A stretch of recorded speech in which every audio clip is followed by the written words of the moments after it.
Okay, welcome back to my Let's Play of Hexplore at the Sands of Shurax on Tabletop Simulator. We've come quite a ways. We have come quite a ways here out in the sands.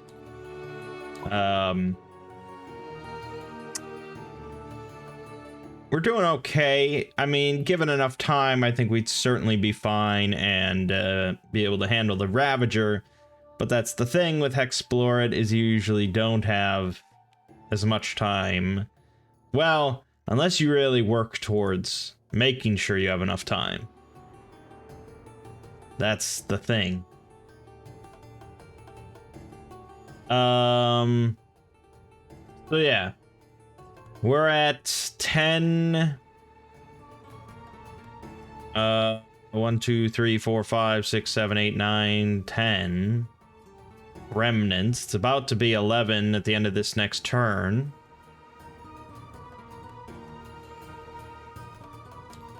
Now,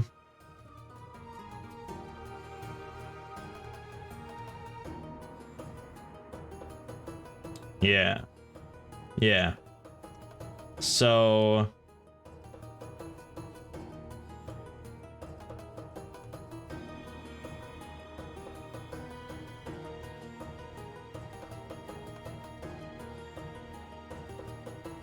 we can't like get rid of a remnant. Once a remnant is on the board, it's always on the board. You can harvest the crystals, but then it just flips over.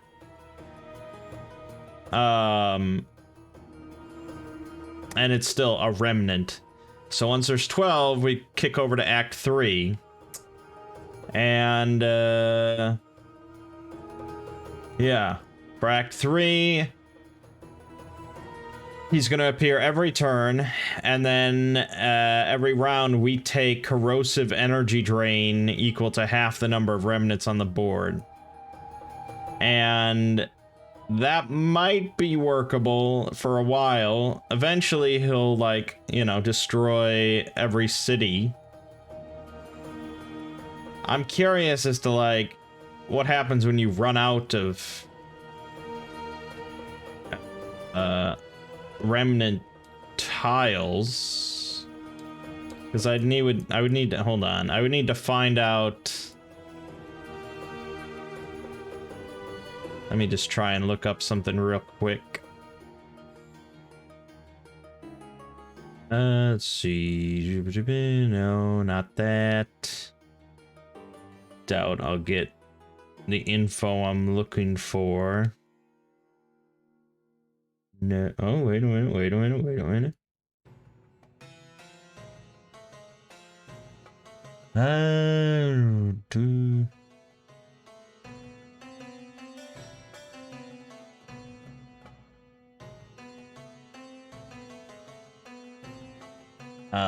What? Shouldn't this 3 map hex tile, 22 map hot tiles? Why does the box content not mention how many remnant tiles there are?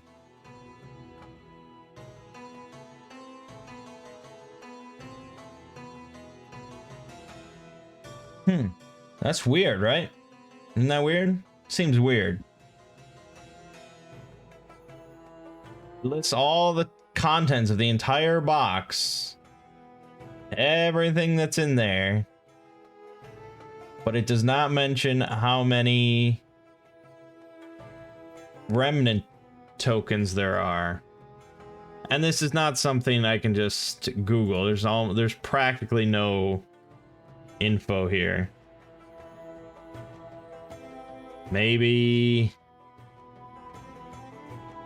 No, I'll never.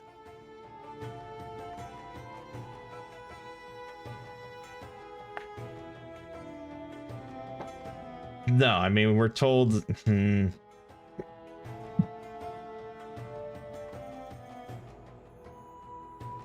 Alright, I guess it's a moot point. My thought was that eventually you would maybe run out of remnant tokens to put down. And then, since you wouldn't be able to put any more down,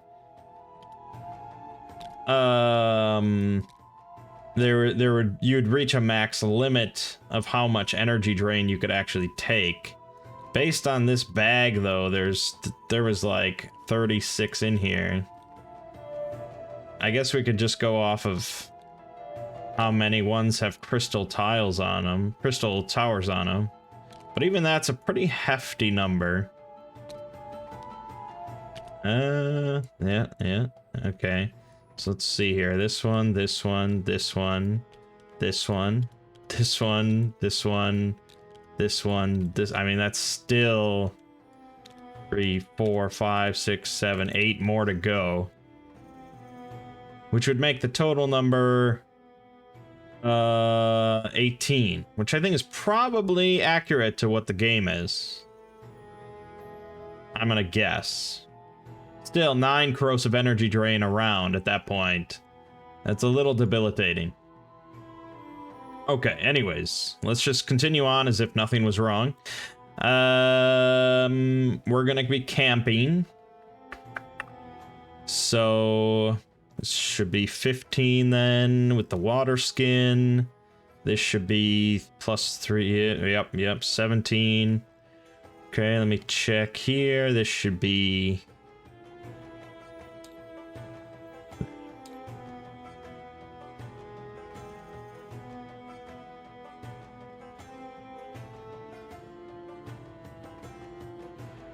It does say the group for the water skin. It does say group instead of heroes. So,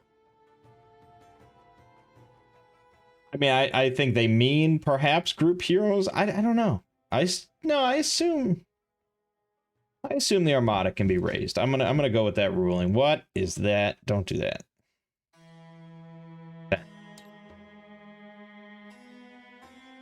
Okay, so we camped. Yep, I'm full on hypersomniac, so that's all good. We negate all conditions affecting us, but that does not deal with this weather.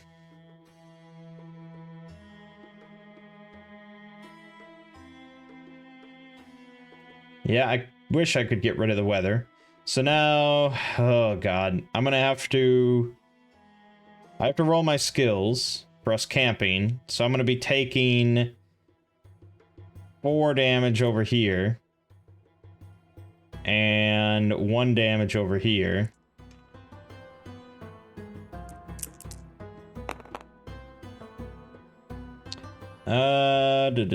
Success and success. So that's good.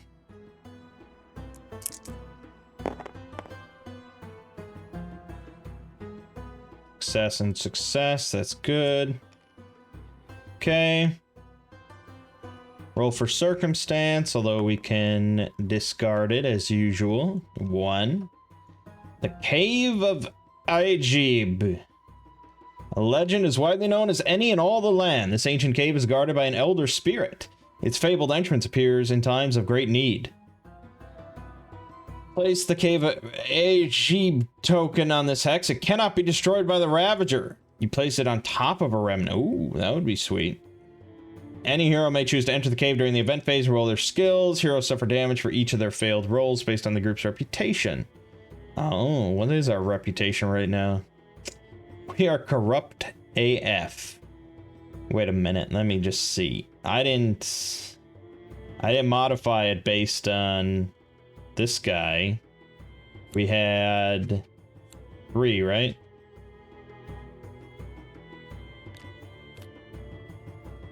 How many events maybe we had 4? I think we had 4 actually. And I definitely participated in all of them. So our reputation should move 4 spaces towards the upper left. Oh boy, let me just see. I reloaded the game, so of course the book got reset. Unfortunately.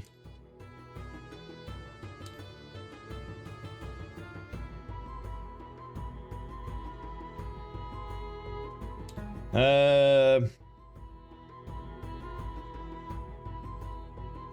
they move diagonally closer to or farther from their current caravan master?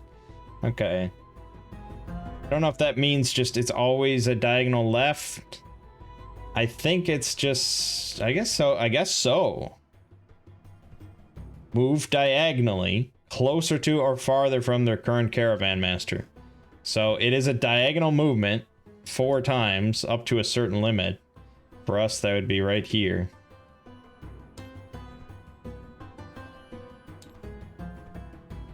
Okay. So let me just check then. We're rebellious now, so we would definitely take 6 energy drain for any failed rolls. And if at least one hero survives, gain 1 treasure of your choice from any Hexplore game. Treasure of my choice. I don't think there's any treasure there. Let me just look.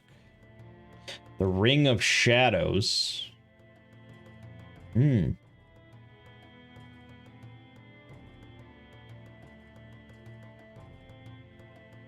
Once per game turn, if the group gained any power-ups this turn, draw 1 more and apply its bonus to the group. That's pretty good right there. Can't complain about that. There's also the Lunar Blade. Regen 1 energy. Once per game turn for 3 energy, you may activate the power of the moon. Energy is 3 or higher. You may counterattack whenever opponent targets you. Damage is tripled and converted to energy damage. That's not bad. The Genie Lamp. Oh, 3 wishes. Gain 300 gold total. Gain 1 item or treasure your choice. Alter your reputation anyway. Negate the imprisoned condition. Draw 3 power-up cards. Each hero chooses 2 of the 3 to gain. Teleport anywhere on the map. Heal the group to full vitals. You consume all 3 wishes. Immediately face the genie encounter. It mutates twice and is dangerous.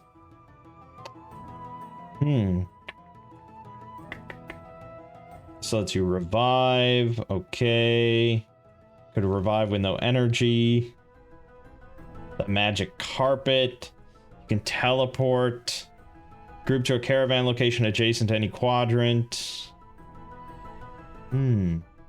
Well, yeah, there's potential there, I suppose. The only thing that I don't know about is if you can put a location on top of a location.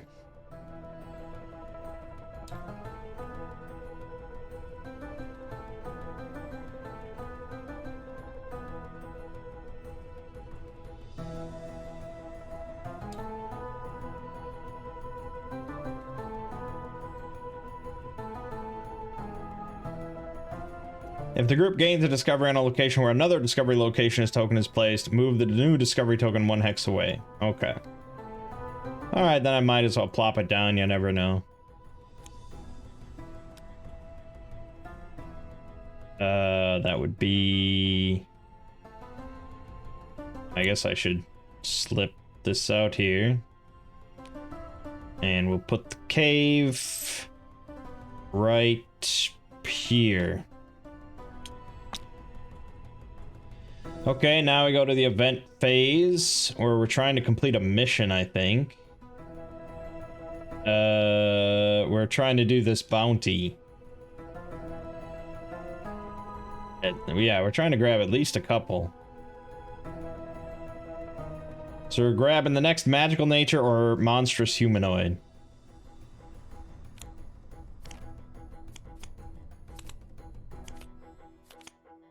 Could just search. There, it's a cockatrice. It's what we're fighting, and it's what we're fighting. Okay. By the way, we're still on starter difficulty, and I never really mentioned it, but unlike Valley of the Dead King, where increasing the difficulty increases damage and vitals, in exchange for the chance of getting power-up cards, This version increases the amount of mutations they get, and it increases Outlast in exchange for getting Ravager crystals. So that'd be the other way you'd really get a lot of Ravager crystals, just by increasing difficulty in fighting battles. The mutations are from this chart here. So you'd roll d6s to decide what type of mutations, then you'd roll this to decide the exact mutation, which will usually give a bonus to their vitals per hero, as well as all sorts of different effects. And in exchange, you do get bonus money or platinum or power-ups, possibly. So for like my second game of this, I would definitely probably play on easy difficulty, or I would eventually move on to easy difficulty like halfway through, just because that makes it a bit more interesting and you know, involved with those rewards and more money, more Ravager crystals. It's all good. I've heard some people complain about this, and they're like, oh yeah, if you play Sands of Shurax, just ignore anything that ever says the opponents mutate, because it's just more bookkeeping. And it's like, motherfucker, what do you think you're playing here? That's the whole point, is bookkeeping. We love it. We're all about that. I mean, I'll admit I don't really love bookkeeping on TTS, because the mod's not really set up for it, and having to use the pen tool to draw in giant letters isn't ideal. But in person, yeah, you better believe I'm gonna be all about the bookkeeping. Anyways, we're gonna stick to starter difficulty for now. So Cockatrice has 12 health. Coordinated assault. Yeah, I mean, all I have to do is just the mutated giants shit. And that's already 17 damage, I think. I believe. Yep, that sounds about right. So that's all we're doing. And then Gorg will just defend. That's basically been my strat every battle, because we've never done a tough battle to this point. So, yeah, that's what we're doing. I'll spend the energy. We'll roll the d6 for the Cockatrice. It's 2. So he's going to be doing single target energy. But he is energetic. So this is going to be dual target energy. And it could hit the same target twice due to unyielding. Let me just double check how you roll for targets for each attack made. Okay. All right, so Armada is... No, Root is green, Armada's blue, Gorg's yellow. That looks like Gorg for the first hit. And Root for the second hit. So the Armada gets to avoid it entirely. And this is an energy attack. 5 energy to both of them. Okay. So that's 5 there. I could spend 1 to have the Armada take it anyways. Oh no, that's energy drain I can redirect, not just energy damage. There is a difference, I guess. But after that, Cockatrice takes 17 damage from the mutated giant. And it's dead. Easy peasy lemon squeezy. We each get 5 more bucks. I gotta bring in another D20 here.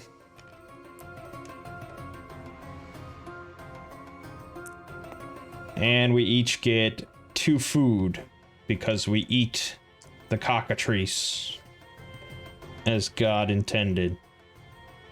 Alright, that's a second one done. Nice. Then we can roll for the Ancient Bridge. I don't really want to, but I think we have to. which means that we each take another food rating energy damage. So Gorg's going down to 4 energy. Brute goes down to 7. And we'll see if we can't crit. I don't want to spend too much time here just because of that nonsense. Definitely no crits there. Come on.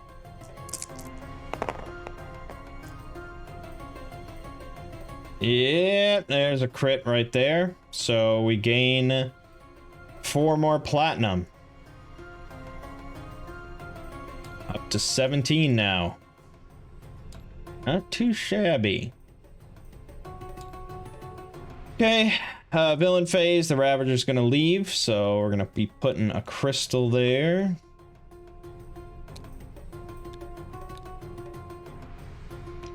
Okay. And it's a new turn.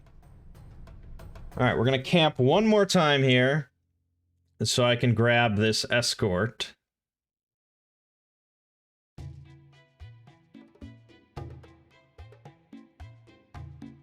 We want to do the opposite now.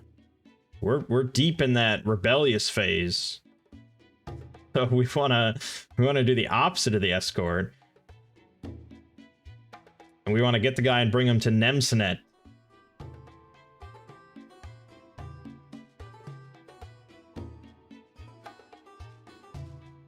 I mean, truth be told, the reputation bonus is really the smallest part of here. We're talking about 2 gold worth. The actual benefit of doing the other thing is to get 10 gold per hero. But if we do it normally and bring him to an oasis, we'd get 3 Ravager crystals. I actually don't know which one is better, but I know how to get to Nemsenet. Getting to an oasis could be a little trickier. Nemsenet is Hex, so that's this one. The nice untouched quadrant over there. Yeah, let's do that. So let's camp. We're gonna restore 3 health. Then we get 3 energy plus 2 for the water skin. Gorg gets 4 energy plus 2 for the water skin. So he goes to 10.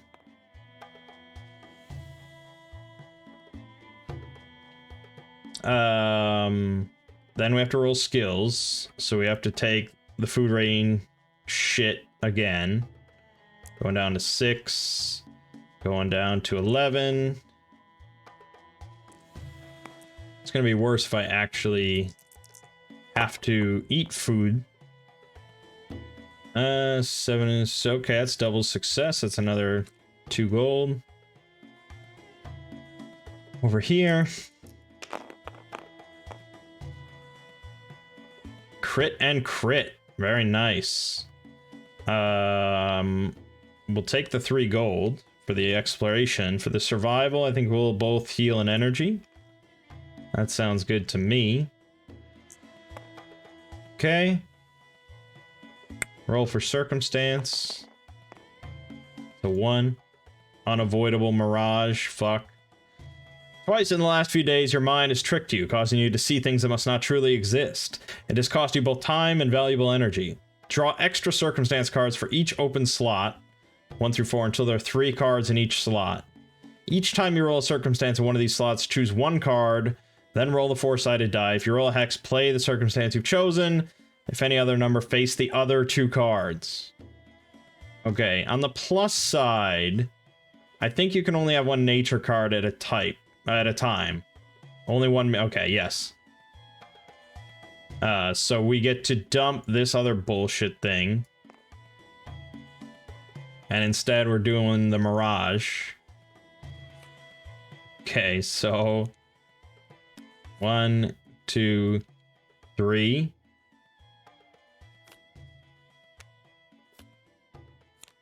It kind of behooves you then to... What are you doing? Oh my god, this table.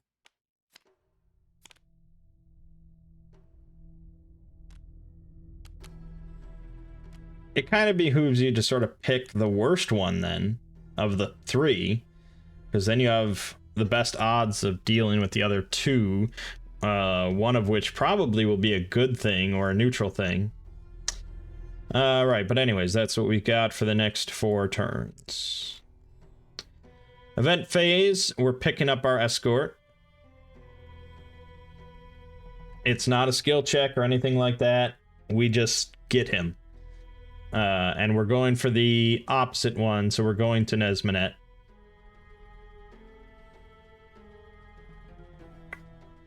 So we got him. He's in tow. And...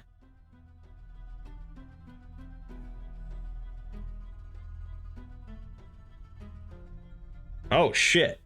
I already found the cave of Iajib. I can complete this mission immediately.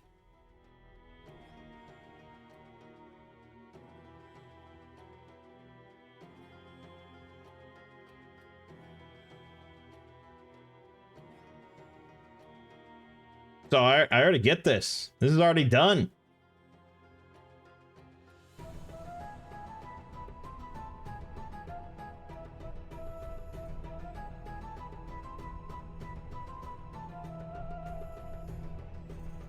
Wait a minute, wait a minute, wait a minute. No, I don't think that's how it works.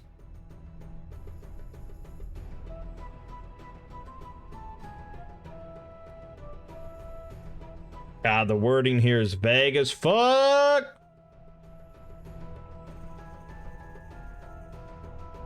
No, I think...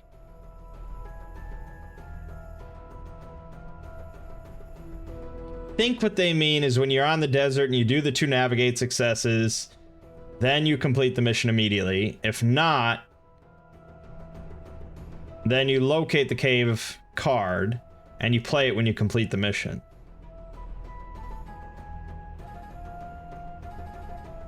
I don't know. Because there are sometimes, like, boss cards where it's like, if you've already beaten this boss, complete this immediately.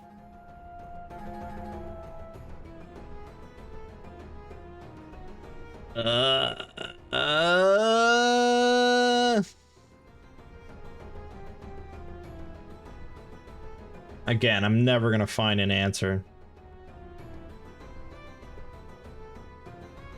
That's what bums me out.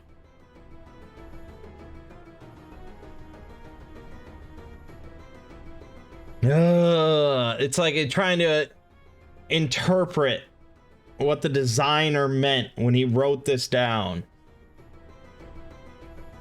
The idea of the mission, right? The idea of the mission is that I am searching for this cave. I'm trying to excavate in the desert to find the cave. That's the entire point of the mission. Somebody in this town said, hey, please, if you find this cave out there in the desert, we will give you money and gear and all that stuff. And then I turn around and say, hey, I found the cave. Give me the reward. I can't help but feel that's the intention here. I got lucky and I both found the cave, because not only do you have to bring the cave up on the circumstance pile here, you actually have to end up and roll on it as well. And then you have to draw this mission card. And if that all lines up, then you complete it immediately. That's how we're interpreting it. And if you don't like it, screw you. So I'm taking my $2 and my 2 power-up cards. And again, this is on the Ferrora mission deck, so it's already a little cursed. But we're doing it. Give me my 2 power-ups. This board is getting messy AF. Alright. Survival +1 stash and second mastery purity, which means we get 3 to a coordinated assault. Pretty juicy. I'm still gonna hold off on the stash, because we're gonna make that sucker blow big.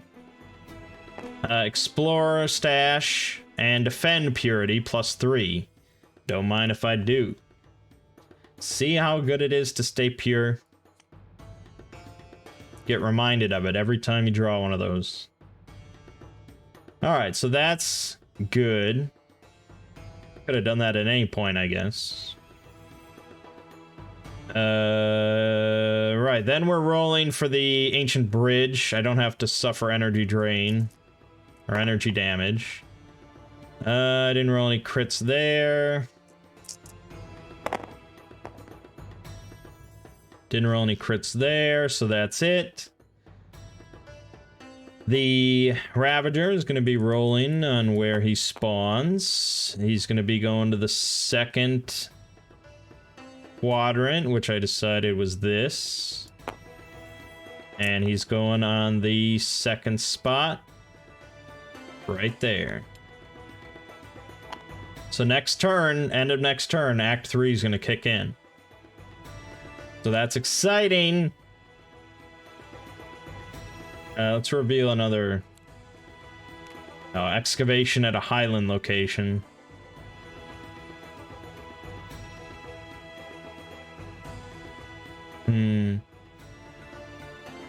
Not worth going out of my way, though. Not with time ticking as it is. So we're gonna get to a caravan, and we're gonna get to Nesminet, which is number 4. So on this turn, we're gonna move 1 to the caravan.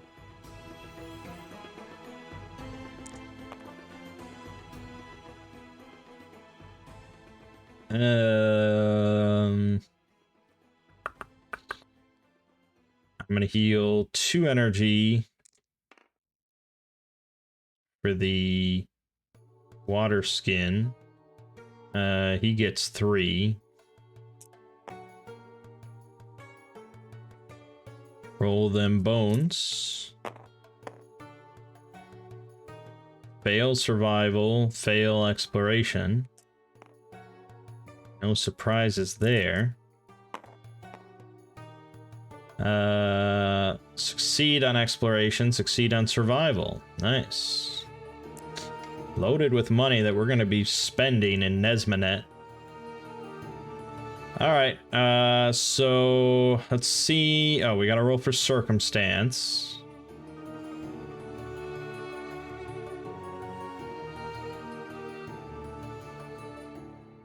I don't know how this works. I don't know how Mirage interacts with moving cautiously. Again, these things are not stated, so it's anyone's guess.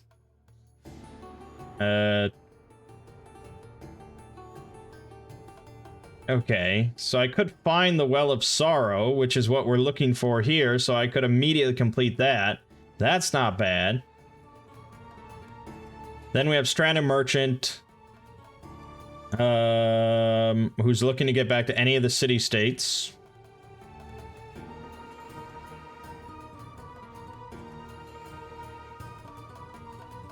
He'll give us 10 gold each. That's pretty incredible.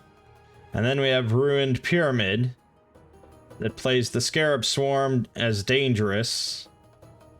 Then you roll Explore for each hero who succeeds. They roll sand dice, and then you gain gold equal to the result in the game, blah, blah, blah.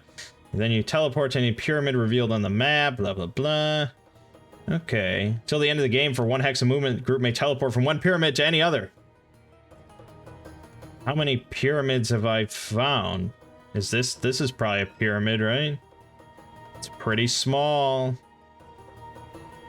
You really gotta dig your eyeballs in to look for those pyramids. But they're out there somewhere. There doesn't seem to be many pyramids. Okay, so let's pick that one. We're gonna do it. I don't know how the rules work for moving cautiously and blah blah blah, but we're gonna pick Ruined Pyramid. So then if I roll a 4, we get the pyramid. Otherwise, we get the other 2 awesome ones. I got a 3, so this gets dumped. And we get both of these, which is excellent. Most excellent.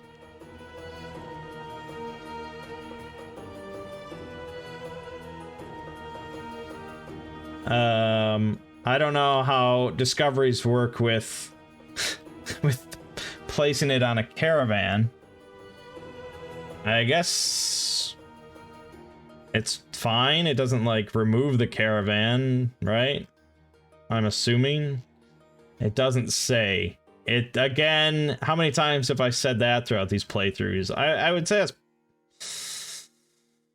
you know, I'm fine making snap decisions and just rolling with it, but you gotta wonder what were they thinking a little bit. Okay, thank you. Put that. Just get in there. Okay.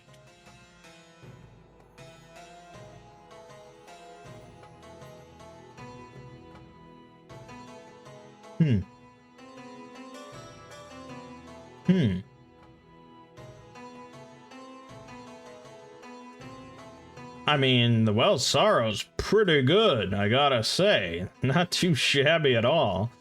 But, we just complete this quest automatically. This mission automatically. So we get another 2 gold and 2 power-up cards. It's all coming together now. Power up. Power up. Power up. And a power up. Dash navigate. Purity energy. So I gain 3 more energy. I like that. Evolve. And stash defend. Okay, so I gain that. Gorg has gone the entire game without summoning a single creature.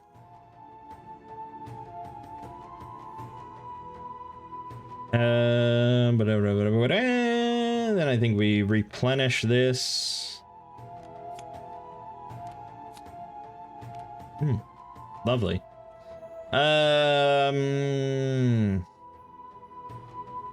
Then we're doing the caravan.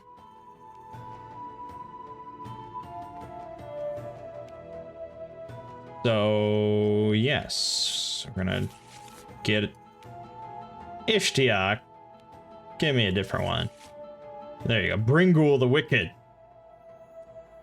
Alright.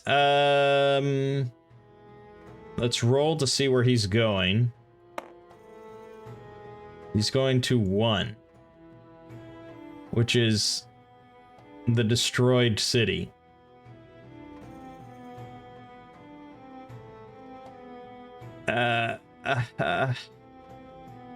Again, I don't know if there's an interpretation. I don't know if there's a clarification in the rules here for this one.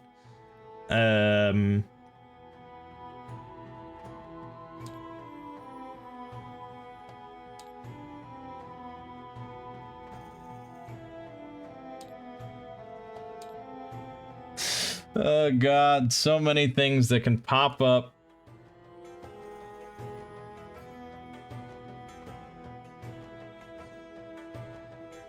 Oh, if they survive, you're supposed to put the card next to the quadrant that matches their home, because you can join up with them again in the future when you leave from their home.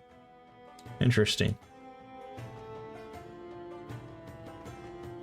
Alright, so basically it's a question of, would he go to the nearest caravan spot on that quadrant? So would he go here, or would I just re-roll because he would never go here ever again? I think that's more likely. He would never go there ever again. Alright, 4. Alright, well, coincidentally that works in our favor. Otherwise, I was gonna have to pay the $7 to bribe him to go there.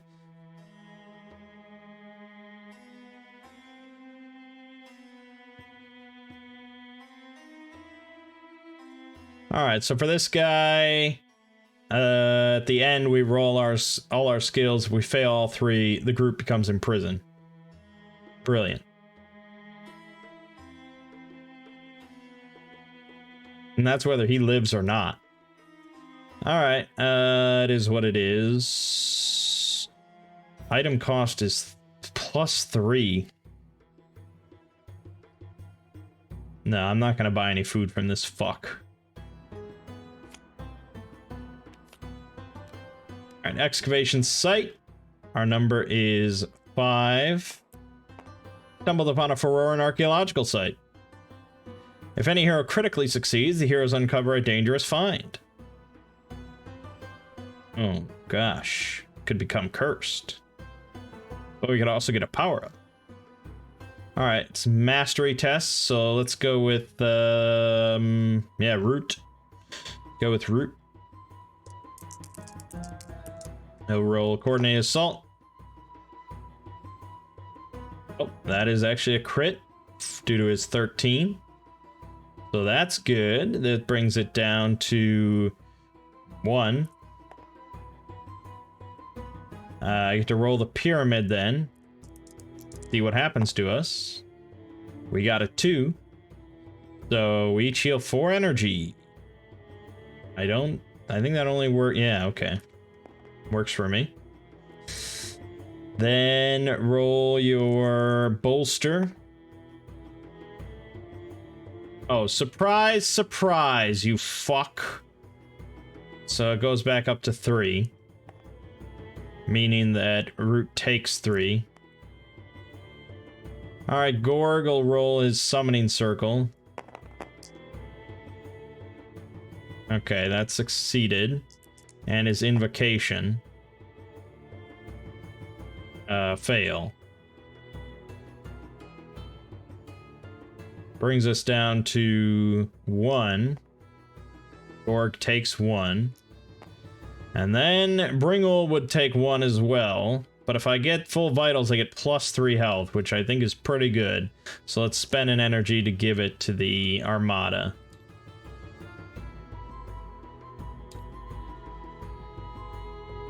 Good. Moving on. Dangerous Cavern.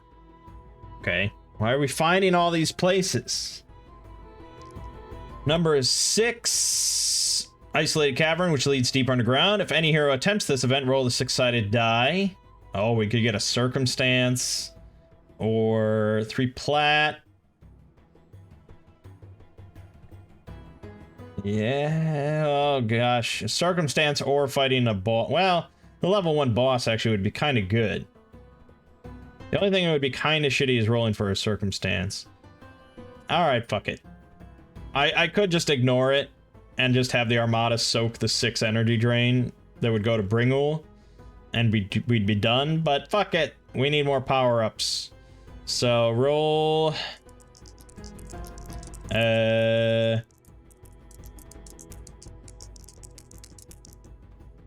Oh, shit. Hold on. Okay, roll coordinated assault. Critical fail. That's bad.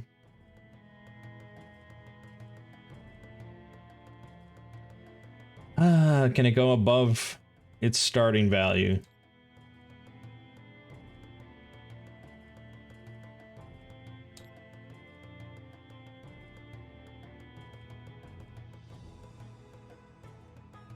Doesn't even say.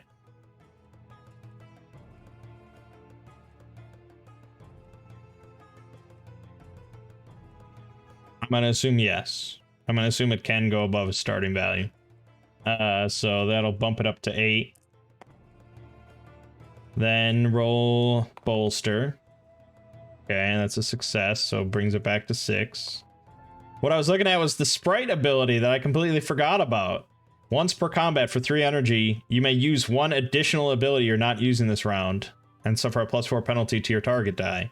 So I could do coordinated assault and bolster, which would have made these little combats even more simple and easy and no fooling around.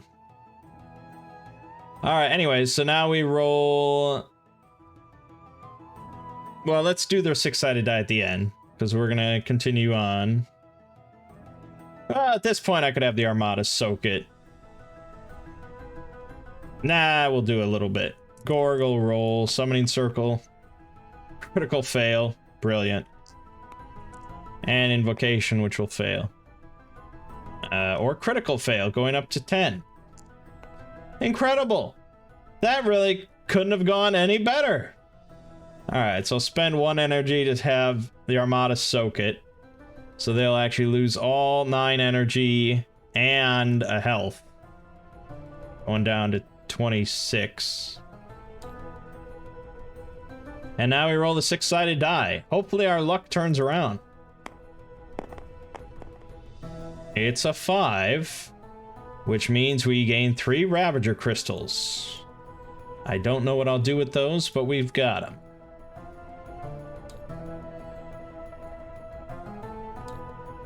Okay. That's it. That's the end of the journey. So, now we get our rewards. We get +3 to our health.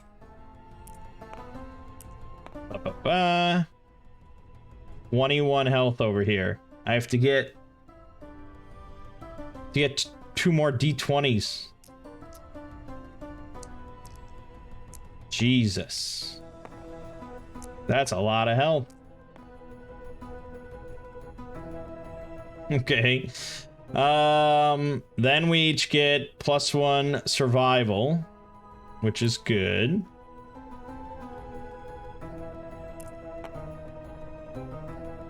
And we each gain 4 gold. Jeez, it's a lot of money. Okay, then we each roll all our skills, and if we fail, if anyone fails all 3, we become in prison. The odds of that are pretty slim. Yeah, I rolled all 2s. You should give me an award. Get 2 gold. Yep, okay. No one failed all 3, but if this is your first caravan journey, it's possible. Okay, and then we have to eat 6 food each. So Root will eat 3. Oh shit. 8 here. At 4 plus. Okay, so I think we're both just out of food. All right, that's fine because we're ending up in Nesmanet here. And that's the end of the event phase. So Ravager ravages. That is the 12th remnant on the board. So we are now in Act 3. Huzzah.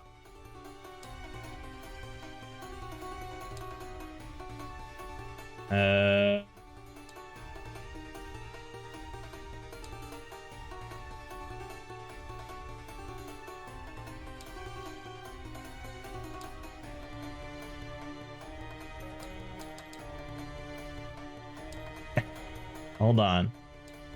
We'll get there. This fucking rulebook. It's gonna be so much nicer playing this in person. And that's rare that I actually say that compared to Tabletop Simulator. But yeah, you know, when a mod is just sort of dumped on here with just the files and stuff, I mean, and especially a game like this that really benefits from having the physical stuff, that can happen. Okay. So he's going to appear every turn now on the quadrants, flooding them with shit.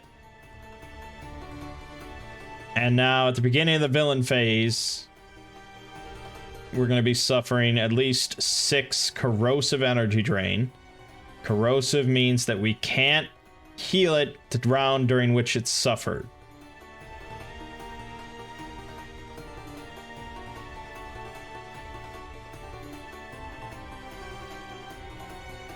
Yeah, okay.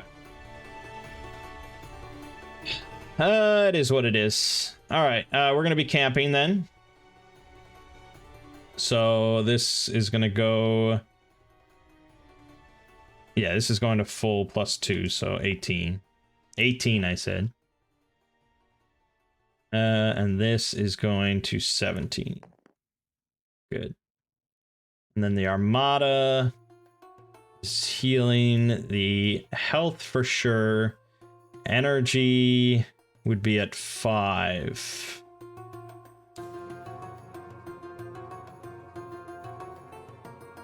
And the corrosive energy drain will not go on the Armada because it says each hero. So the Armada is not a hero.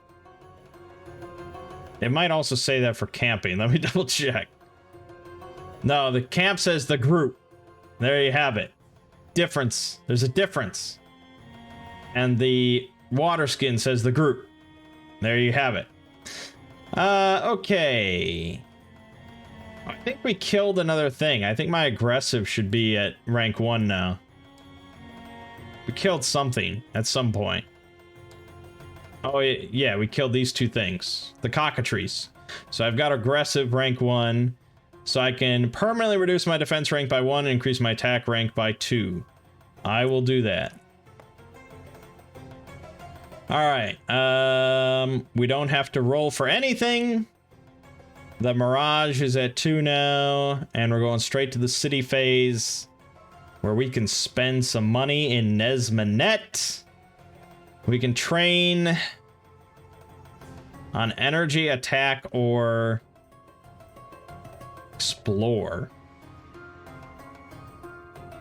We're definitely going to train attack, so let's do both our actions of just training.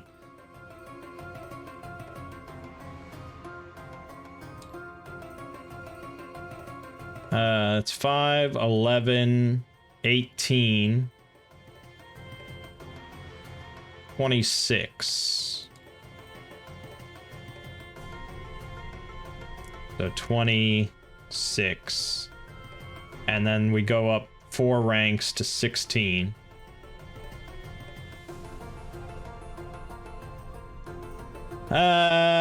Fuck it. Go one more. Max it out there. So 17 for another $9. Because then I'm at 25. So I get to add another thing to my Armada. Vagabonds. Not a big upgrade, but an upgrade nonetheless. That's teetering. Can't you open this drawer? Yeah, you can. There we go.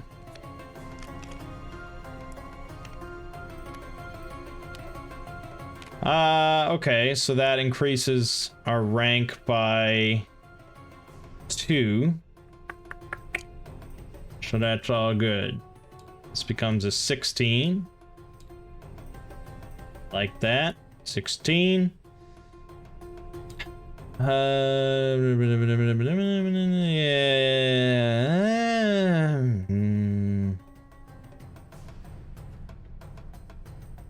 I'm debating about leveling up exploration as well. If we're just gonna go after the fucking Ravager and be done with it, I might need it. Because there's a group explore check there, and for the Outlast.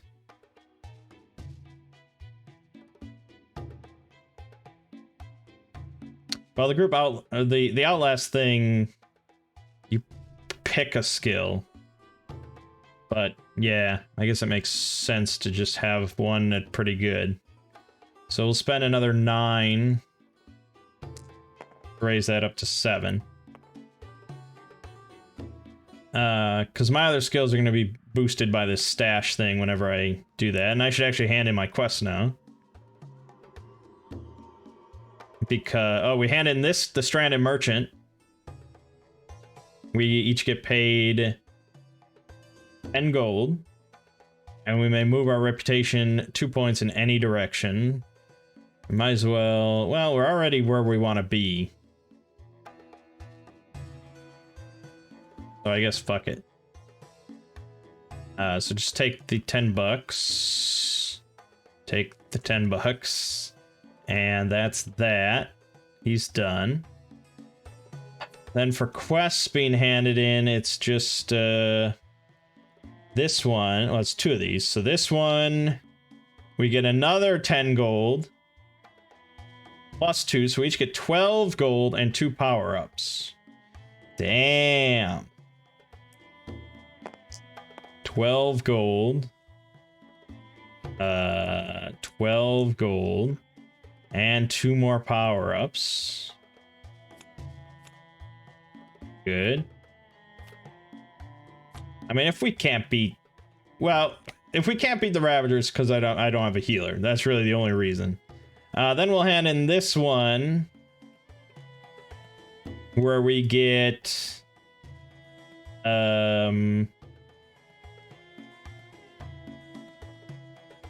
gain the reward twice. So we gain 6 gold plus the reputation bonus. So we each gain 8 more gold and 2 power-ups. 8 more gold. Oh boy. And 2 more power-ups.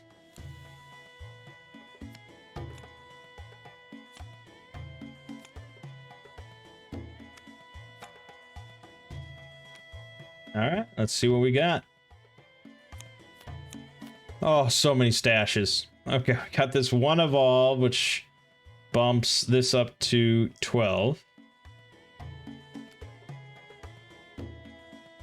And then we've got 7 stash cards. So I'm gonna roll 7 d4s. And if any one of them show a 4, they all add 1. Oh yeah, I see 2 4s in there, so we're good. Alrighty then. I like that. Survival goes up by 2. Navigate goes up by 2. Energy goes up by 2.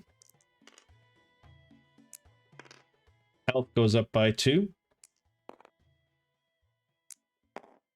Attack goes up by 4. Oh my god. Oh, I have to bring in another d20 for that. That's at 21. And second mastery goes up by 2. Nice. There you have it. And that's why you hold on to your stash cards. Okay. Gorg didn't get quite as many stash cards. Navigate and survival each go up by 1. He is a skill monkey. And a pure attack and defense, so they each go up by 2. Okay. Then he also gets 7 d4s. Be sad if you failed this roll, which is what just happened. Yep, there you go. 74s, not a single 4. That one I accidentally rolled. All right, well, that's a bummer. Could have been a lot better. Let's see. Survival goes up by 1. Second mastery goes up by 1. Explore goes up by 2. Defend goes up by 1. Attack goes up by 1. And health goes up by 1. Could have been quite a bit better there, but them's the breaks. I went from elated to depressed. Okay, that's that. Borg is now going to spend his money. He's going to raise attack by 2, definitely. So that's 17 bucks. Bring it to 16.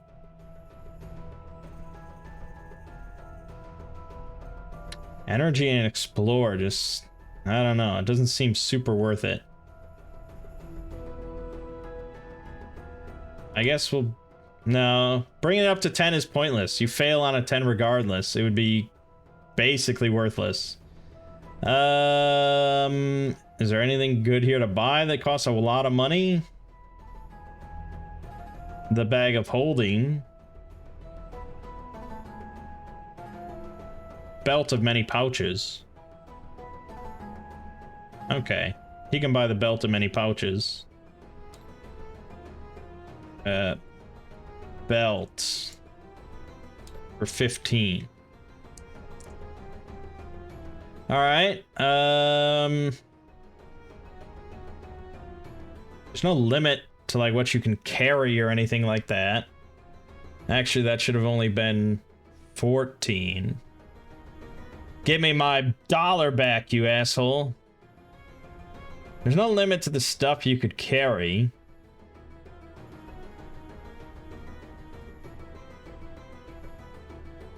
I should buy 2 weighted dice for each of them, because that could be useful.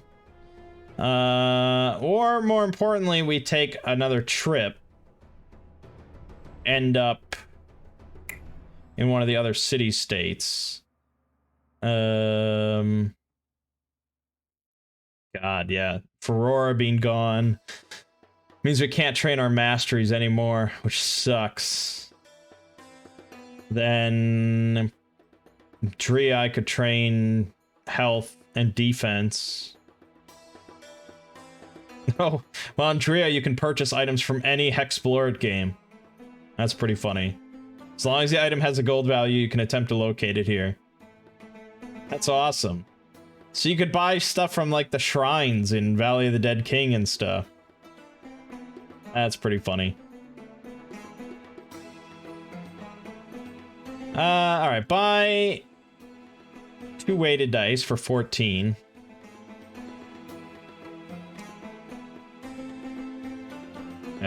Weighted times 2. That costs 14. And buy another weighted times 2 for another 7. There you go.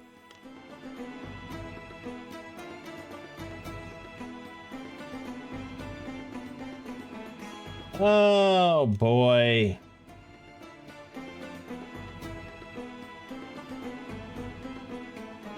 And just buy a bunch of food, 20 food. That costs what, $5? 5 food costs $1. And I guess if I'm not gonna go anywhere else, I might as well spend the rest of my money. Let's train energy. It's 9, 15, 22 that costs. So 22. Okay, and that raised it by 4. God, I gotta get... It's the problem with using D20s. Yeah, raise your energy. Raise explore by another 1. And this by another 2. That's 13, 18, 24. 31. Done. There you go. And so that goes up.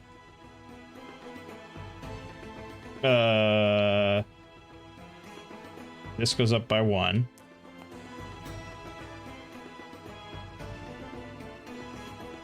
Hold on.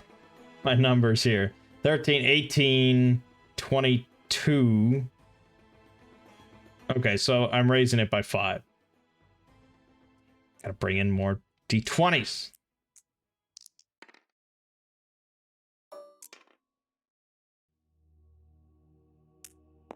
Okay, set. Good. Done. That's the end of the event phase then.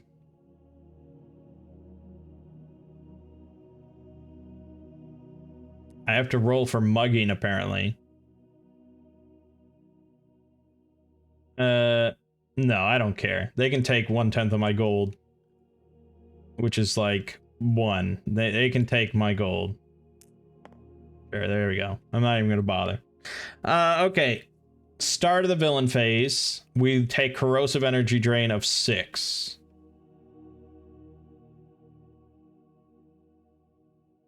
Which is obnoxious.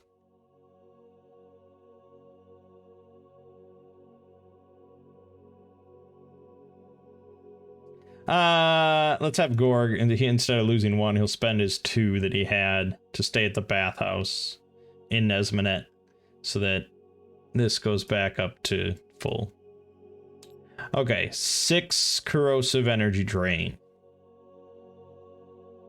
I won't bother redirecting it, I guess. We'll just take that down to 19, and this goes down to 15. Okay. Then the Ravager's going to roll to see where he appears. He's going to appear in quadrant 3, which is this one. In number 2, which is right here. Okay. That's the end of that. So now start. We're going to raise energy. We heal 2 energy. Back to 21. Gorg heals 3 energy. Back to 18. Okay. I'm going to move.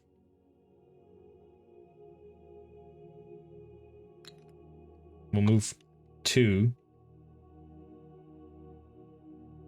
I'll probably move more than that, but let's just see. That reveals a new tile. Hex tile. With this funky location. Okay. Make for that oasis. That's where we want to do battle.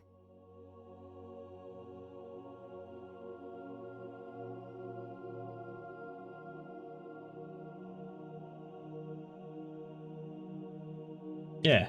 Okay. 1, 2, 3, 4.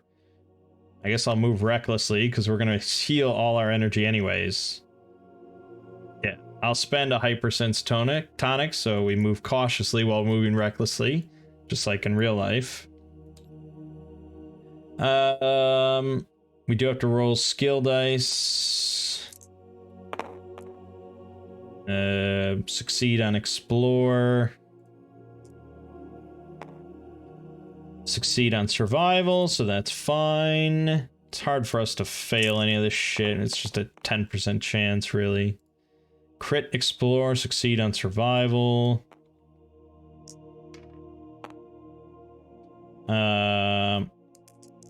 Roll for... Oh no, we're at an oasis. We don't roll for circumstances. That's fine. We heal to full energy. Which isn't a big heal. We also negate all conditions and afflictions, but that's not... This is a nature, that's different. This should be a 1 though. It's the last turn. Okay, that's it. Then the Ravager is now going to leave here. Putting one of these bad boys down. Here. And now he's going to reappear, and instead of rolling, since we have a valid... Actually, he shouldn't have rolled last time. Whoops. Whoops. Instead of rolling, he's going to appear on our tile in one of these locations. Number 1. Okay, so he is appearing right here next to us. He's not on us. And we take the 6 energy drain again. 1, 2, 3, 4, 5, 6, 7, 8, 9, 10, 11, 12, 13. Yeah, it's still 6. So this goes back to 17. And this goes down to 3. That's it. Then, start of our turn, water skin brings us back up by 2. What happened here? What happened here? Oh, I should have been 13. It becomes 16. Let's have we can eat a poultice outside of combat at any time. So then we'll be at 19. And you can eat a poultice as well. I don't know if that's what you do with a poultice, is eat it, but we're eating them. So that brings us up to 22, which is good enough. And then we're going to move cautiously into the Ravager. And we're just going to fucking do it. Because I think we're at a point where we've made enough videos now. We can just see how this plays out and finish it.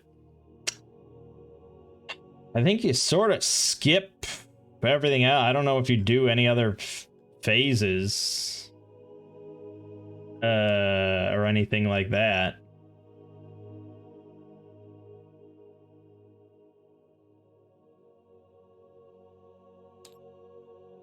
Doesn't really say, but I assume the combat would happen immediately. I don't think we're gonna wander around while hanging out with the Ravager. So yeah, let's just get to it. All right, the Ravager of Shurax. Here we go.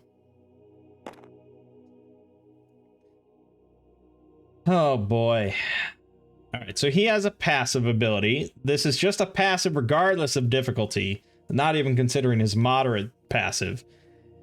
He can't mutate. At the beginning of each opponent phase, roll any die. If the result is odd, he uses each of the abilities on the left side, otherwise is on the right side. Each ability has its own vitals and can be targeted and damaged independently. It is still only one opponent, meaning that you can't do group attacks to hit everything, I assume. When an ability's vitals brought to 0, that ability is no longer used. The Ravager is defeated when all abilities with health are reduced to 0. Right. And they're pretty brutal, man. They are some pretty brutal abilities. So we need to decide right now whether we're going to kill this thing or whether we're going to subdue it.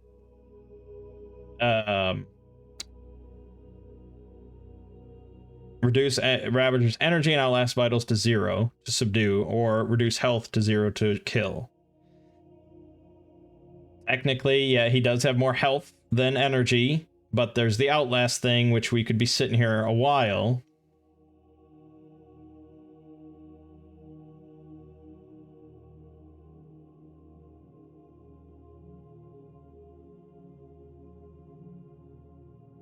And if he rolls evens on the die at the start or during the opponent phase, he does the swarm thing, and if we don't target the swarm or fails the skill roll against the swarm, all heroes lose 2 ranks and 1 stat of their choice permanently, which is hefty.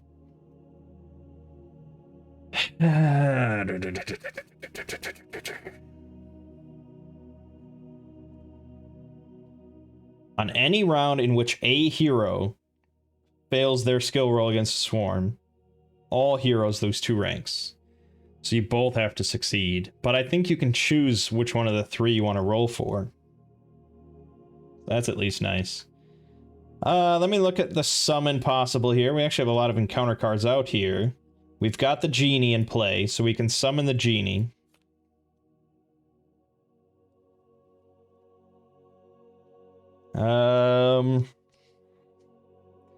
That's a defend 4, 10 health damage. Oh yeah, this guy, the genie has the big fucking energy drain.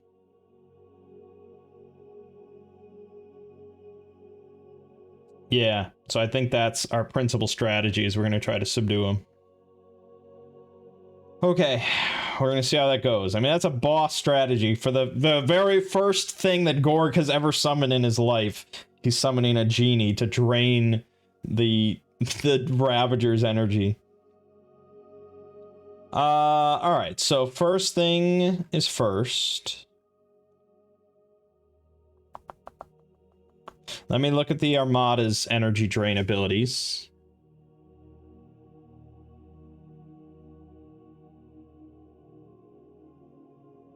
Giant doesn't have much. Giant really only has health stuff.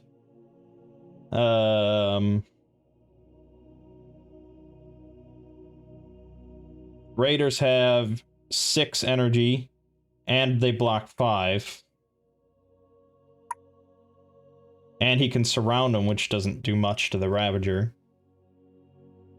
I don't know if the Armada is allowed to mutate. I don't know the rules on that. So yeah, I guess the Raider is my best bet for energy stuff because it lets him block as well. Okay, so do coordinated assault for 1 energy.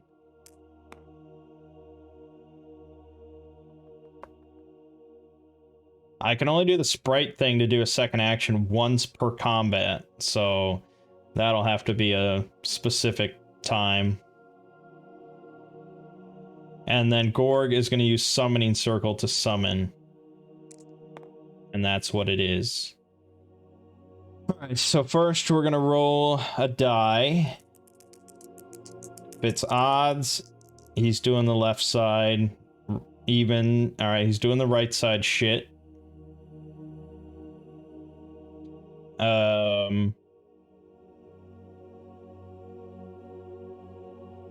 Alright. Okay. So now we have to suss out all this shit. Let's see here. Gorg is still summoning the genie. I mean, that's always been the plan. The genie is summoned for a number of rounds equal to half summoning circle rank, but this is boosted. Each other hero's action rank is boosted by half the level, so that's 8. So his summoning circle rank is 16, which means that the genie's here for 8 rounds, which is great. So that was a nice combo wombo.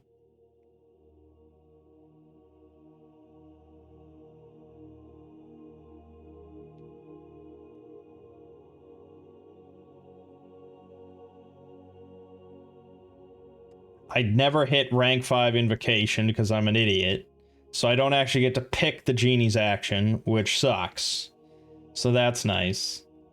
So I guess let's roll the d6 to see what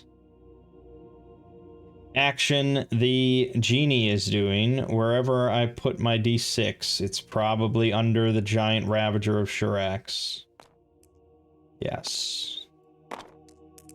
Alright, let's see what the genie's doing.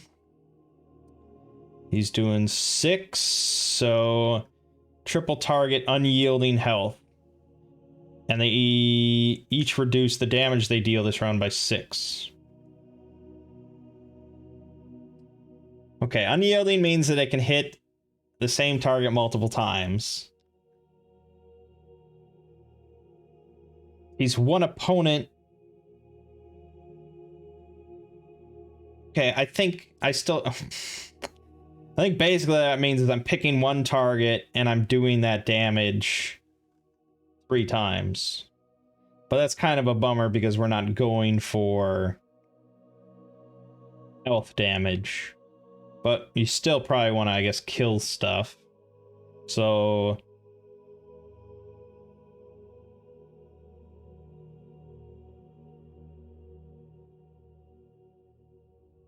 I guess go for the damaging shit, Desiccating Inferno. So let me just see. The damage of this...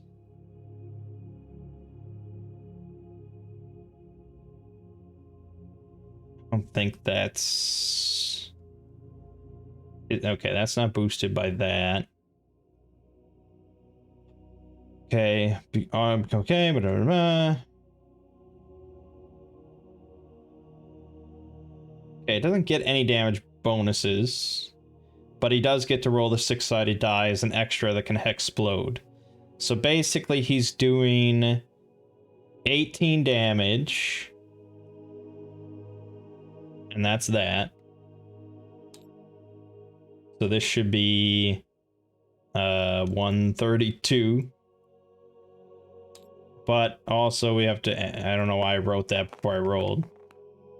An extra 3. So 129. We're on the board. I don't think it's going to be great. Okay, so that's that. Then over on Root's side, doing the coordinated assault, we're doing the Cult Raiders. So this is 6 plus 8.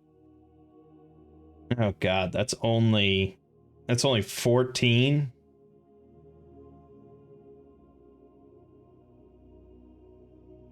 That's really the best that I can fucking muster? Shit.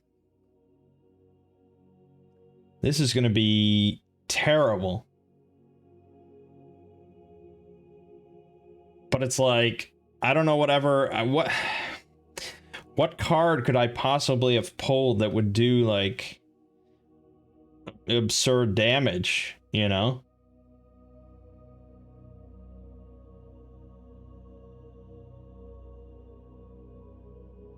Nothing that I would have is that crazy, because that's all boss shit.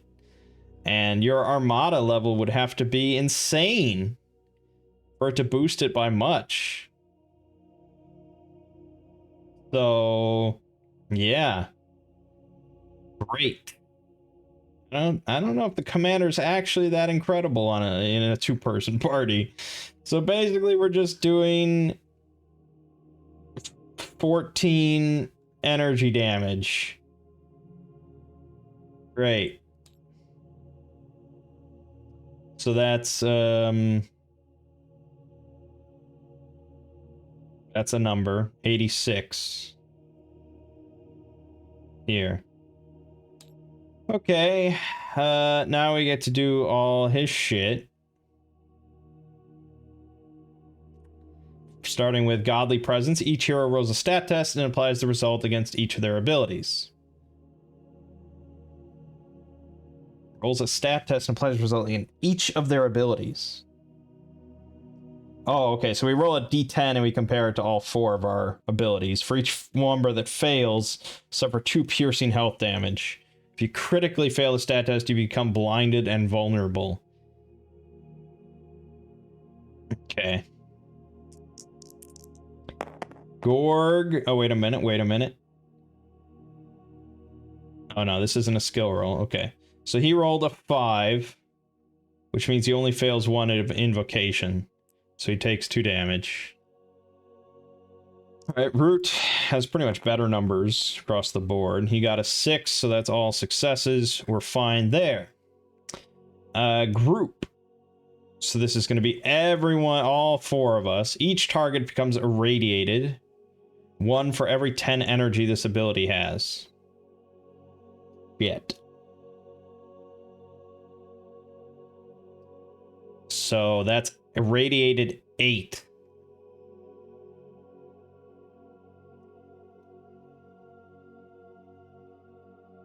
So that, oh god. So this is 8 energy drain minus whatever your food rating is. So that's 7 for Root. Holy fuck.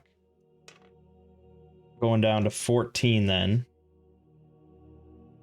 Gorg is a little better off, just taking 4. But then the other shits, they don't have a food rating. They just get drained. Okay, so hold on. He's got...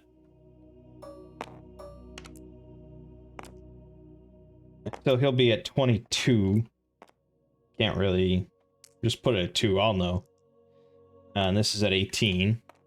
And then the Armada just takes 8, so they have no energy left. Get my ass. Okay, and then third, we're gonna have to do a skill test. Hopefully you don't fail.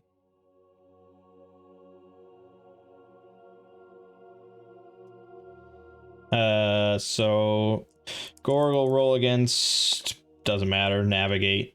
All right, we crit. That doesn't matter. Root will roll against Explore. We also crit. Still doesn't matter. But it's good. So the total number of Outlast is 22. So now this is down to 21 because it goes down 1 per round. Yeah. Okay, that was round 1. Yikes. So this goes down to 7.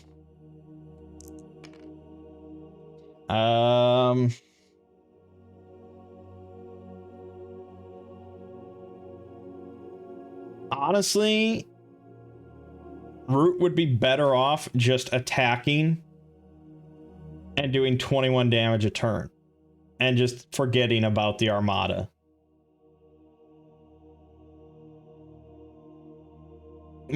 Maybe not. Maybe not. Maybe. I mean, 14 is still something, and that's our goal. So I guess it's something. Fine. We'll use Coordinated Assault again. Gorg is going to use Summoning Circle because this actually becomes really good. He can use...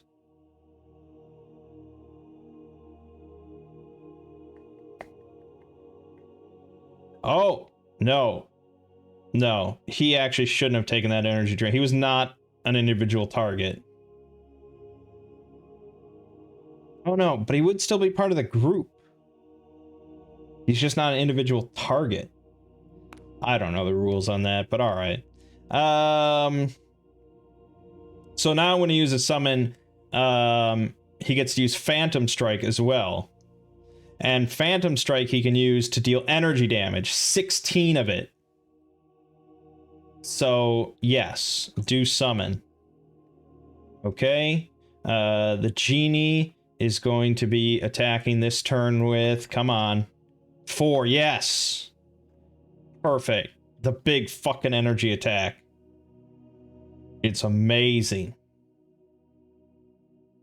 Yes. Yes. Okay. So now we're rolling odds and evens for the Ravager. He rolled a 15, so he got odds. He's going to be using the left side stuff this time, which is terrible because this one is block 40. Which basically means he gains 40 health and 40 health and 40 energy this turn. Okay, so let's keep that in mind.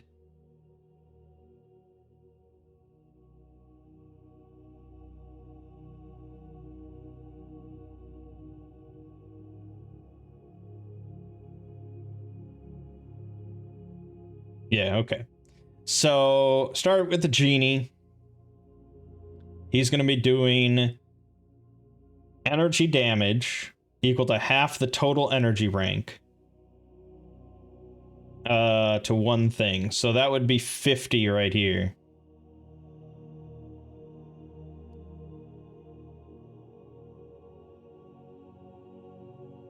Yeah, but it blocked 40. So just keep that number in mind. The Cult Raiders are going to be... Oh, they did block 5 of that energy drain last time, so they should actually be at 3. That should be at 3. They're going to be doing 14 energy.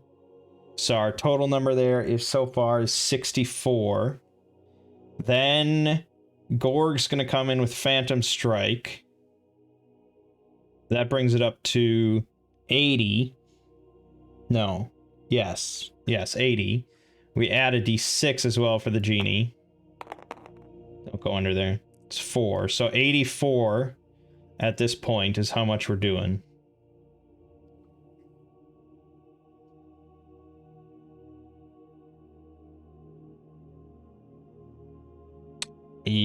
Yes. That is all correct. Okay. 84.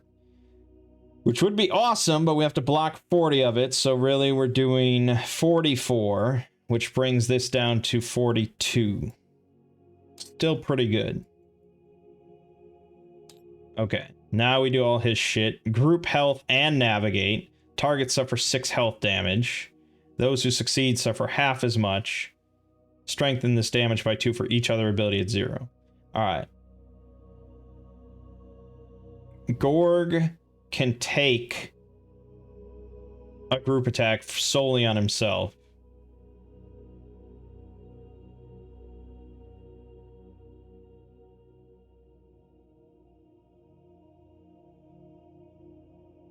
But he might want to use that on the third part, Desiccating Inferno. Because that's health and energy. Yeah. Okay. So, allies, unless specified, they automatically succeed on skill tests if they have to make them. So that's fine. He succeeded on his, so he takes 3 damage. So that's good. Root also should succeed. I don't know. Oh, there we go. Nope, he critically failed, so he takes 6 damage. Ouch. The genie auto succeeds, so he takes 3. But he actually will be healing for 40 or 50 or whatever, so he's back to full. And then the Armada auto succeeds, and they take 3. Bringing them down to 24. Okay, that was the first part. Second part is the block, and then the group explore. We weren't doing any piercing damage, so it doesn't matter. It would have been great if I was. But nothing that I did was...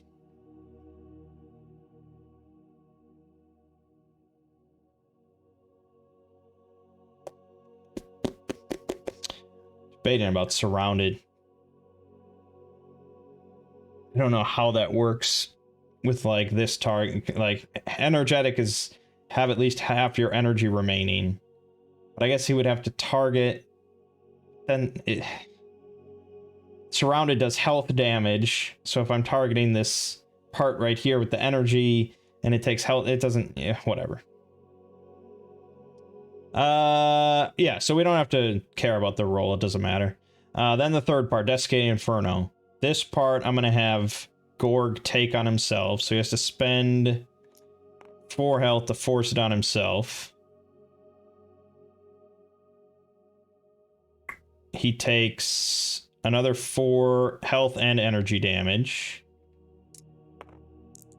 And then he rolls survival, which he presumably won't fail on. He didn't, so he's not burned. And that's the end of the round.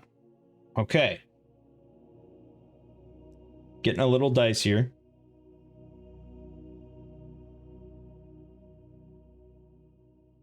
I do have weighted dice, so I can always do some re-rolling. No, that's outside of combat. Never mind. I don't know why I felt so invested in them. Alright, never mind about that. Eventually, I might have to heal.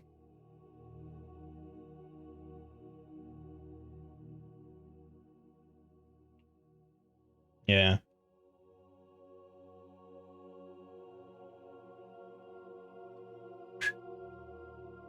Okay, yes. So, third round, we're going to do Coordinated Assault again. We're going to do Summoning again. This drops down to 6 now.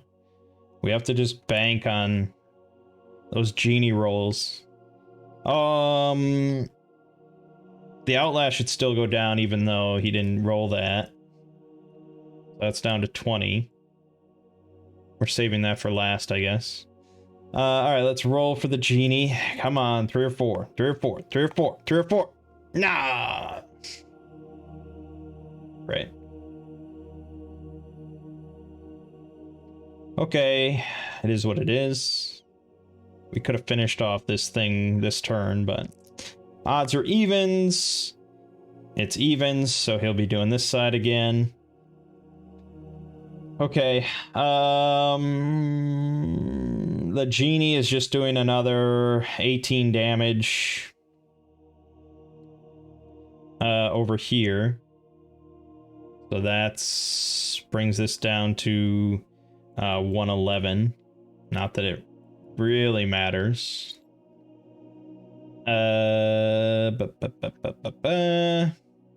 Gorg is going to be doing 16 energy damage, and the Raiders are going to be doing 14, so we're dropping it down by 30.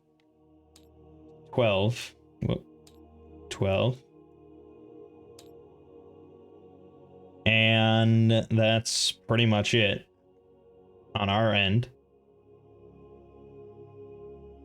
So we're going to be doing the stat test roll. Gorg's pretty much always going to fail. Yeah, he still failed it once, so that's 2 damage. Root has pretty good odds. 7 is still success across the board. He'd pretty much just have to roll a 9 or a 10 to fail. 10 would be pretty bad. Okay. Then group irradiation. It's 1 for every 10 energy. So this is just irradiation 1. Which means that Gorg and Root are fine. Food rating drops it down to 0. The Genie takes 1. So he's technically at 21 energy. And the Armada takes 1. Bringing them down to 2 energy.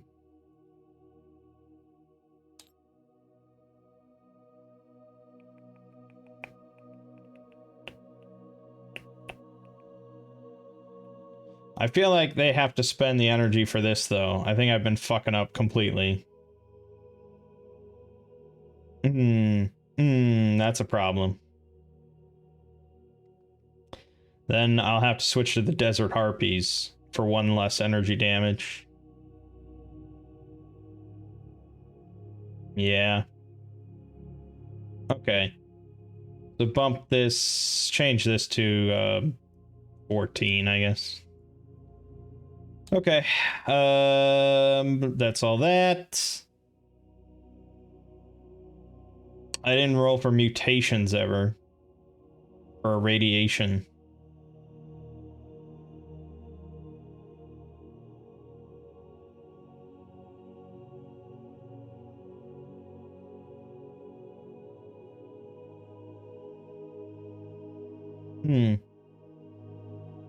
Alright, I guess Gorg will become mutated.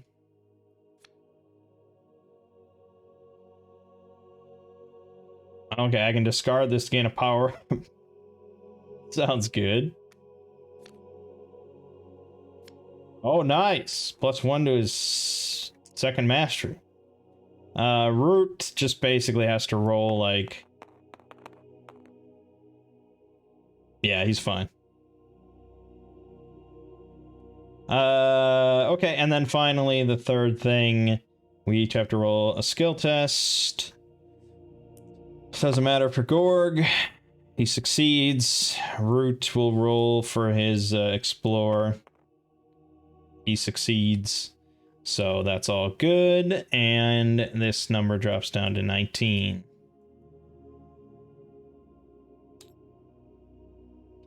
Okay, third round. Same thing. Coordinated assault. Summoning. Roll for the Genie. Come on. I mean, so much of this fight is hinging on this Genie. Fuck. And I realize he should have lost 8 energy for doing that big attack. So that's brings him down to 13. He can't actually do that attack much, and I want to get it out of the way. But he'll be doing group health of 10 damage, which is very lame.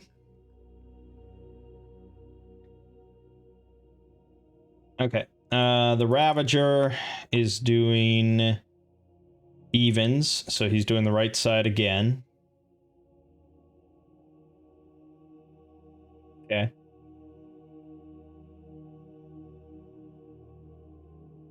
Alright, the Genie is doing 10 damage to this, I guess. Brilliant.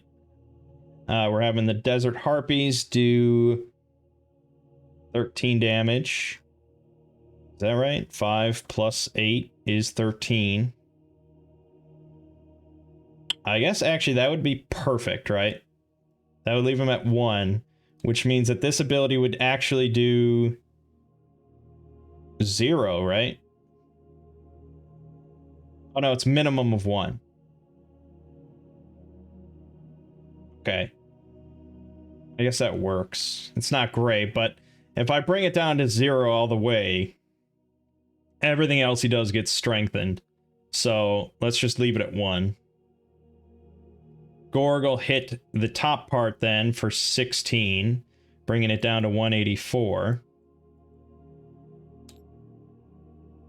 That's all that, so that's done. He's gonna do the stat test against all my shit. Maybe Gorg will actually succeed. He did! Nice. Thanks to that. No, it wasn't thanks to that. 9 is 1 failure, so Root will lose 2 health. The irradiation 1. I think you deal with the mutation shit regardless of whether you take the energy drain. So yes, but that means that Genie's taken 1 and the Armada's taking 1. Root will roll to resist the mutation. That's a success. Gorg, not a success. Because it's... The result is greater than twice your food rating. Oh. Oh! Oh, so Root failed. Gorg succeeds. It's the opposite of what I thought. Monstrous size. You become larger than the average person in your race. Gain +1 food rating. Okay, I guess that works. He loses a energy. Assume that's max and current. And then he gains current and max health based on his current food rating. Okay. So 20, 12. Alright, it is what it is. And then the third part, we must skill roll. That is a success, of course, and that is also a success. Dropping this down to 18. I mean, all things considered, we're hanging in here. It's not devastating. I mean, Gorg could use a little bit of pick-me-up, but I'm hoping Gorg survives until the Genie does his work. Really, all I need is the Genie to do the energy thing one more time, and I'll be happy. Alright, coordinated assault.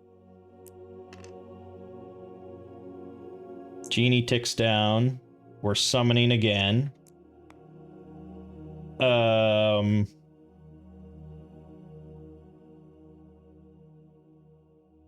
The Genie is going to be doing... Yes! Alright, perfect. Gonna make it happen now. Okay. Good. So the Genie... let's see. He's doing odds or evens. Evens again. Alright, he's on a roll there. The Genie is going to be doing... That's good, because now this is not going to be blocked whatsoever. The Genie is doing the attack here for 100 energy damage. It's incredible. Plus 13 from the Harpies. Plus 16 from Gorg. Which is 129. Hold on. 184 minus 129 is 55 energy left. This seems doable.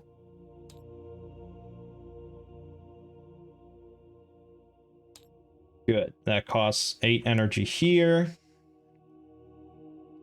That's all good. That's all good. Then he's doing the stat test. Come on, Gorg. Okay, he fails the 1, so he goes down to 5. Root fails 1, so he goes down to 10. Okay. The radiation 1, which just affects Genie and the Armada, bringing them down to 0 energy now. Low energy. Sad. Gorg will resist. He actually fails. And Root fails, so they both gain a mutation. Acid Spit. Making a defend action, you may deal 2 piercing corrosive health damage or 1 outlast to your opponent. Ooh.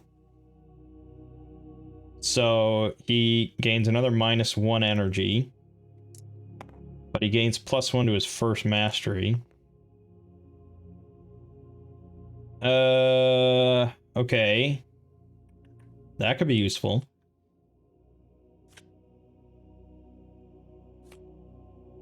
Acidic Blood. Your blood turns caustic. Each time an opponent deals health damage to you, they suffer 2 corrosive health damage or lose 1 outlast. He loses an energy. This goes down here. Gains a defense. Okay. That could work. That could work out. Because now, I mean, the Outlast is going to be our main priority very soon. And now we're going to do the skill test. Gorg. Success. Root. Success. Good. All right, we're doing very well on that front. Goes down to 17. Okay, good.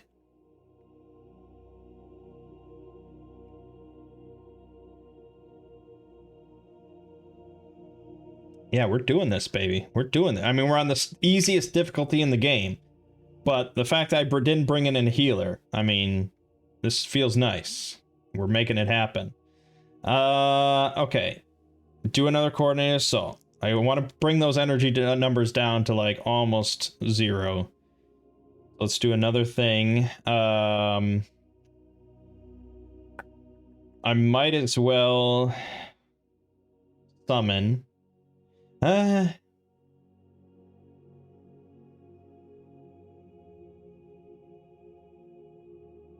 No, there's not really much reason for me to summon. It makes him an individual target. That's about it. Otherwise, I can just use Phantom Strike as it is. So... no. Use Defend. He needs to heal. If I die on Gorg, we have trouble. So... yeah, just do the Defend action this turn. Okay.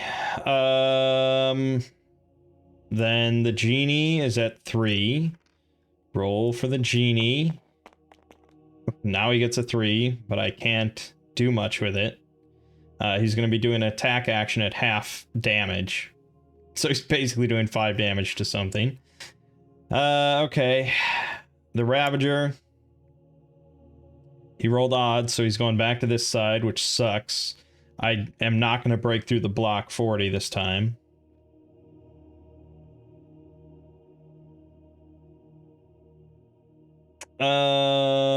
Okay. So it is what it is. Gorg is going to be using... let me look at the iron scale.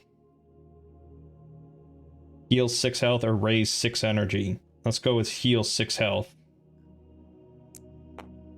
Yeah. And erase that. This is a long video, I know, but... the edge of our seat, man. Okay. Right. Group health and navigate. Success on the navigate means you only take 3 instead of 6. Alright.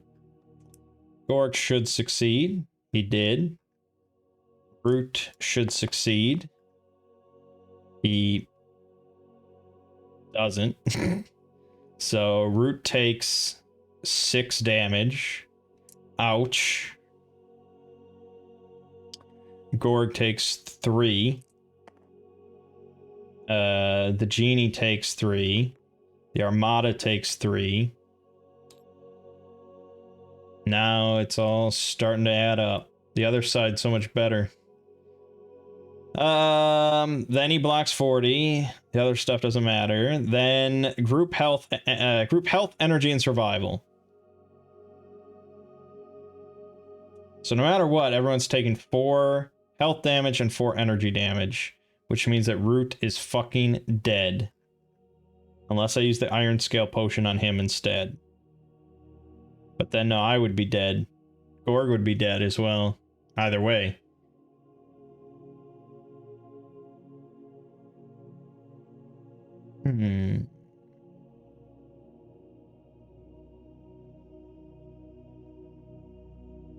Yeah, I can't save. Can't save both. I think Root's dead. Yeah. Not a whole lot I can do.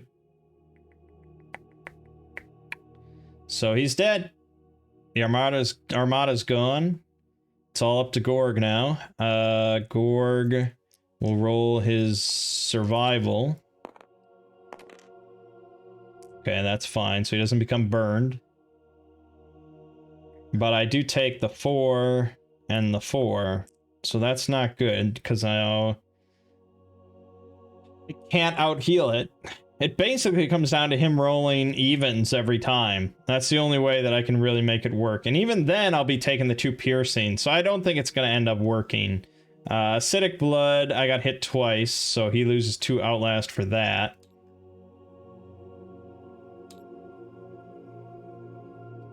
But, yeah, overall, I don't think it's going to work.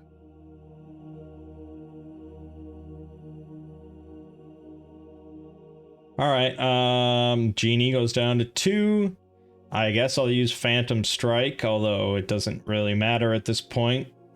Pretty sure we just lost. The Genie is doing the 6, which is just triple damage. Gorg is doing 16 energy damage here. This is odd. So I'm dead. All right. Well, for the record, then I got this down to, let's see here, 39. Not too shabby. Yeah. So if one of these had been a heal, if Root had been a healer, I think it would have been a lot better. It would have been a lot more likely of success. But it's tricky. Just looking at the numbers, I mean, the balancing here, you really have to self-balance things, because going in this fight with 2 characters versus 6 or 7 characters, the only number that changes is this Outlast right here. That would have went up by like 4 more. Now, it is true that all of his attacks are based on like group damage and stuff. So he is going to be hitting everyone regardless, but you're going to have 4 extra characters wailing on him the entire time, every turn. And you're likely to have like 1 or 2 healers in there as well. I mean, it's just like, there's such a big difference between 2 and 6 as far as your capabilities. That's why if you're playing with that many characters, you have to bump up the difficulty just to make it like not ridiculous. And this is basically what I get when I went in here with random rolls and random races and random traits on my first game. You know, it's like, what do you expect? I'm very happy I made it this far and did as well as I did. Getting that Genie summon thing going, that was beautiful. That made me just giddy. But, yeah, I mean, look at this shit. It's just, like, crazy. No one is gonna fucking watch this shit. No one, I mean, who is gonna... we're 2 hours here into like episode 7 or 6 or something of Sands of Shurax. I mean, no one's watching this. I'm talking to myself, but it's pretty darn good. In a lot of ways, I think I like it better than Valley of the Dead King. And then in some ways, Valley of the Dead King, I can see its merit as a much simpler game. They're just different. It's kind of, I gotta say, apples and oranges, really. And that's sort of the beauty of Hexplore, is that it's not just like 3 or 4 expansions, or, you know, they are sort of different games that blend with one another in certain ways, but they are different experiences. And I like that. I really like the theme here. This sort of desert world, and they really brought that to life with all the city-states and the caravans and the missions, and it's just, yeah, it feels, I really like the theme here better than Valley of the Dead King, which is a little kind of stale. This one's cool. And I wish I could have gotten to some of the bosses. That was a shame. We didn't get to the pangolin, the glass golem. Look at this thing out of Dark Souls. And the mummy. Ooh, look at that mummy. Look at that mummy. The twins, yeah, the twins. Oh my god, look at this shit. Oh my god. And this bug. Look at that bug. Magnus Grimm. The Phoenix. Oh man, fighting the Phoenix. That thing's no joke either. Yeah. The Scorpion King. Look at that's Dwayne The Rock Johnson right there. Yeah. It's a really good game. I mean, I bought it, but I bought it on the Kickstarter, so I'm not going to get it for like 13 months or 14 months. So it's going to be a while for that. I think it's more a game that I'd play with my friends rather than like the big family group. There is a lot going on here. If someone knows all the rules, or, you know, all the rules that are in the book at least, and remembers everything and how it all works, it does make for a really epic, like, campaign kind of thing. With 6 people, you could play this game over the course of a month, you know, week to week. And it would feel just kind of epic. I didn't feel as pressured by time as I did in Dead King. This Dead King, he was just ravaging those cities one after another, and it was just like, oh god, there's another, oh god, another one, and they moves faster and faster. Here the Ravager just kind of pops around, and I mean the timer is still there and everything, but it didn't feel as desperate, I guess. It's good though. I really am liking the Hexplore shit, and that's why I've bought all of it. One way or another, I've bought all of it. So I'm really looking forward, now that I've got some experience under my belt, I'm really looking forward to playing it with some other people in person with the dry erase markers and all that, and doing the proper bookkeeping and making it more like, you know, a big adventure than just this sad solo experience. I mean, it's solo, it's not bad. It's not bad. But yeah, having it more like an RPG thing at a table, that's gonna be cool. Alright, I guess that's about it. We ended in failure, but we were close. Root and Gorg, the Sprite Commander and the Half-Giant Summoner who summoned one thing throughout the entire game. They tried their best. My name is Mangg. This has been the Sands of Shurax on Tabletop Simulator. I will see you fine folks around.